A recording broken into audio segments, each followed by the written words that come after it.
Shalom, shalom a todos, que o Eterno lhes abençoe em nome de Yeshua, a você e a toda a sua família.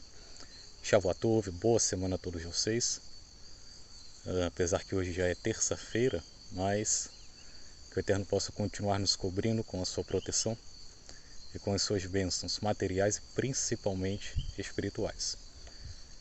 Nós estamos em uma nova paraxá da Torá, em uma nova porção da Torá, porção semanal Shemot, nomes, em que nós encontramos o início da história de Moshe, Moisés, em que ele é separado, preparado e enviado em uma missão muito, mas muito específica, que era libertar o povo de Israel da escravidão no Egito. E a porção semanal se inicia no livro de Êxodo, capítulo 1, verso 1.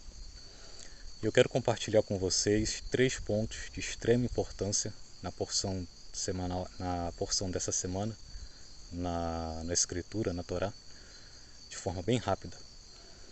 O primeiro ponto é que logo após Moshe ele passar por toda aquela situação no Egito, em que é necessário que ele saísse de lá, e ele foge do Egito para a terra de Midian, e depois de mais ou menos 40 anos, o Eterno se revela a ele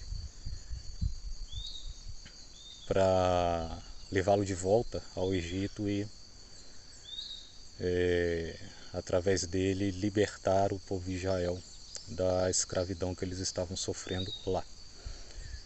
E aqui nós iniciamos o primeiro ponto, em que o Eterno ele chama Moshe, se revela a Moshe, a Moisés, e fala com ele o que ele deveria fazer, para onde ele deveria ir, como ele deveria ir. Só que nesse diálogo, que é um diálogo muito importante que nós encontramos na porção dessa semana, na Torá, nesse diálogo Moshe ele começa a levantar de várias maneiras, ele começa a levantar várias e várias desculpas, vamos colocar assim, pedras, impedimentos, como que ele estivesse querendo dizer ao Eterno que ele não estava pronto para aquela missão, como se ele estivesse duvidando de si mesmo e também do Eterno, porque o que vemos é que o Eterno chama Moisés, e mostra o caminho a ele, só que Moshe começa a recusar. Ele diz: olha, eu não estou pronto, eu não posso ir, eu sou assim, eu sou assado, a realidade que eu vivo hoje é essa, e o que eu vivi foi aquilo, e, enfim. Estou trazendo de uma forma bem resumida e de uma forma mais clara possível. E o Moshe ele começa a falar dessa forma com o Eterno, até o ponto em que a Torá é bem clara dizendo: e a ira do Eterno se acendeu contra Moshe. E quando isso aconteceu, o Eterno ele começa a pegar um pouco mais pesado com Moshe, e Moshe finalmente ele dá o braço a torcer e vai para onde devia ir, fazer o que ele precisava fazer por ordem do Eterno. E a questão é que se o Eterno ele nos dá uma direção ou nos chama para algo, temos que ir. Independente do que venhamos a pensar de nós mesmos, de nosso caráter ou personalidade, ou do que temos ou do que não temos, independente do que acharmos de nossas próprias vidas, nós temos que obedecer e ir, porque se o Eterno ele chamou, é porque já estamos prontos. Se o Eterno ele já mostrou e já deixou bem claro que ele é conosco, então não temos que duvidar, não temos que dar desculpas para não fazer ou para não ir, para não obedecer à voz do Eterno. O segundo ponto é que Moshe ele não vai sozinho. Aharon é separado pelo Eterno para ir nessa trajetória, para caminhar nesse caminho com Moshe.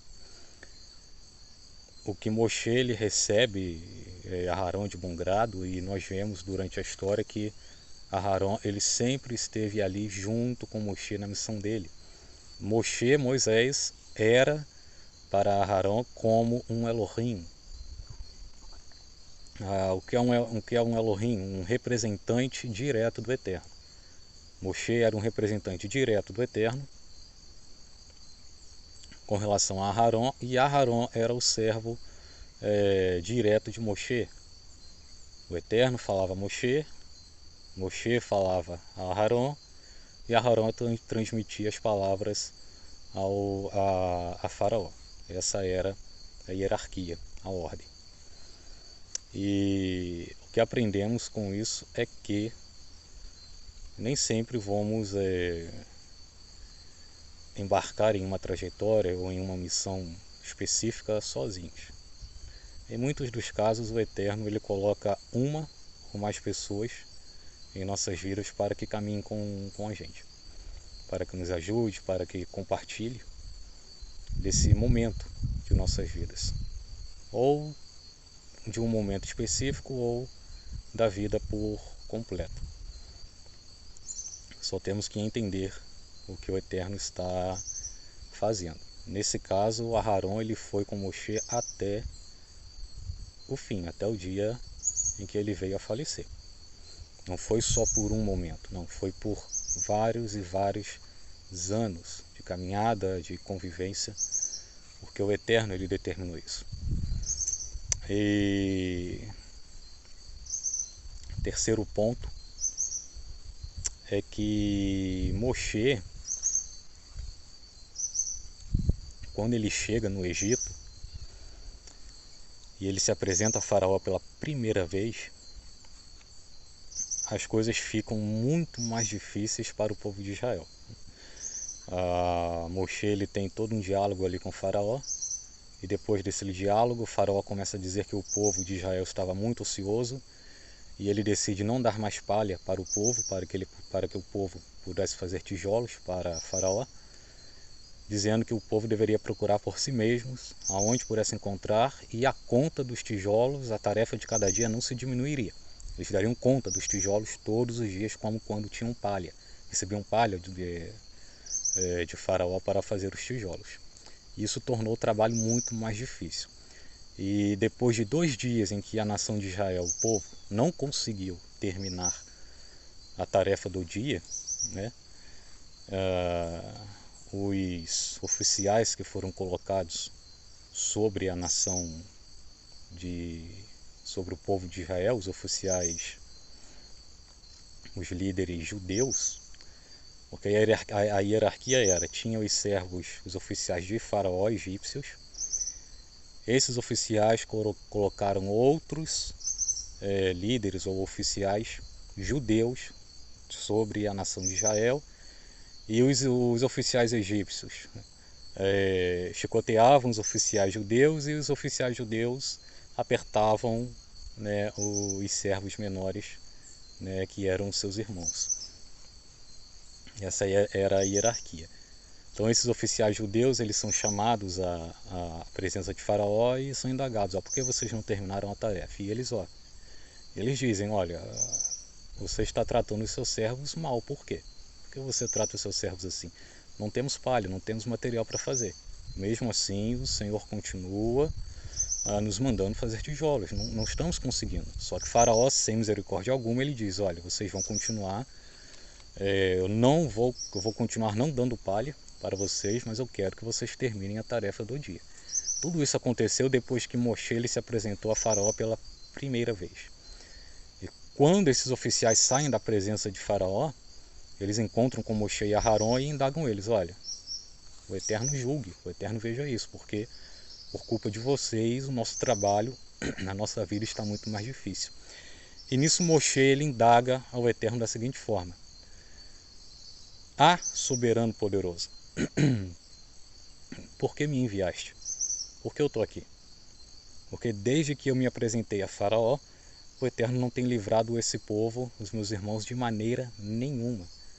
Só que ele se apresentou a Faraó pela primeira vez, uma única vez. E Moshe ele já queria resultados. E nem sempre é assim. Precisava esperar um pouco mais, precisava aguentar um pouco mais para que o resultado viesse.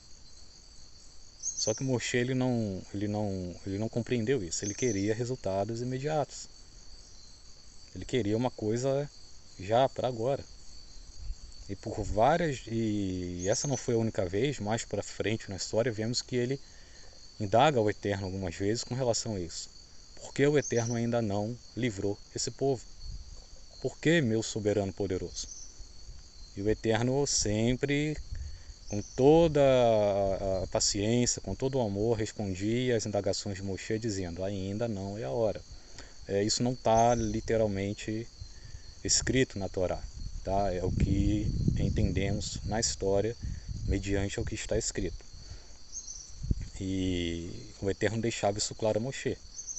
Continua e veja o que vai acontecer. Então nós temos que entender isso, que nem sempre as coisas virão de imediato. E quando elas virem, quando a coisa acontecer, nós temos que estar preparados para isso. Temos que estar preparados. No caso aqui, Moshe ele queria que uma situação se desenrolasse, que o povo fosse liberto da escravidão, mas poderia ser em nossas vidas qualquer outra coisa, uma situação ou algo que queremos fazer ou alcançar, ou pessoas à nossa volta, enfim, há muitas possibilidades. O que temos que estar atentos é que qual o caminho que eu devo tomar? Eu sei qual é o caminho, então eu vou trilhar esse caminho sozinho ou com alguém? E por quanto tempo eu vou trilhar esse caminho? São os 3 pontos que notamos na porção dessa semana, na porção semanal, né, na porção da Torá dessa semana, na vida de Moshe, e que nós vivemos isso o tempo todo. Que não venhamos perder a nossa fé no Eterno, que não venhamos perder a nossa confiança no Eterno, que venhamos ter paciência, cautela, esperança e firmeza, mediante aquilo que o Eterno nos mostrar e fizer em nossas vidas.